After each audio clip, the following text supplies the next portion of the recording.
કચ્છ જિલ્લાના મુદ્રા તાલુકાના પીટીસી કોલેજમાં સ્વયં શિક્ષક દિવસ નિમિત્તે વિવિધ કાર્યક્રમોનું આયોજન કરવામાં આવ્યું હતું. તો ડોક્ટર સર્વપલ્લી રાધાકૃષ્ણના જન્મદિવસ 5મી સપ્ટેમ્બરની ઉજવણી નિમિત્તે પ્રથમ વર્ષ અને દ્વિતીય વર્ષ પીટીસીના 25 તાલીમાર્થીઓએ ટીમ સ્વયં શિક્ષક દિવસ નિમિત્તે જોડાઈ હતી. તો આચાર્ય તરીકે ગેલવા કોમલબેન અને જાડેજા ડિમ્પલબાનના આયોજનમાં વિવિધ વિષયો અને પીટીસીના અભ્યાસના પાઠ તાલીમાર્થી લેવાયા હતા. તો કોલેજના આચાર્ય રાજેન્દ્ર કુબાવતે ઉદ્બોધન કરતા ડોક્ટર સર્વપલ્લી રાધાકૃષ્ણના જીવનમાંથી પ્રેરણા લઈ એક કુશળ અને કાર્યનિષ્ઠ શિક્ષક બનવા સંકલ્પ લેવા અનુરોધ કર્યો હતો. તો સ્વયં શિક્ષક બનેલા તાલીમાર્થીઓને એક દિવસનો પોતાનો સ્વયં શિક્ષક તરીકેનો અનુભવ રજૂ કર્યો હતો. તો કોલેજના અધ્યાપક રીટાબેન તાબિયાડ તથા શમીરભાઈ અધિકારી અને રફીકભાઈ સુમરાએ માર્ગદર્શન પૂરું પાડ્યું હતું. રાજેન્દ્ર કુમાવત સાથે CN24 ન્યૂઝ મુદ્રા.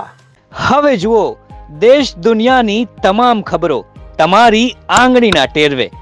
ઉઠાવો મોબાઈલ અને Google Play Store પરથી ડાઉનલોડ કરો અમારી CN24 ન્યૂઝ મોબાઈલ એપ.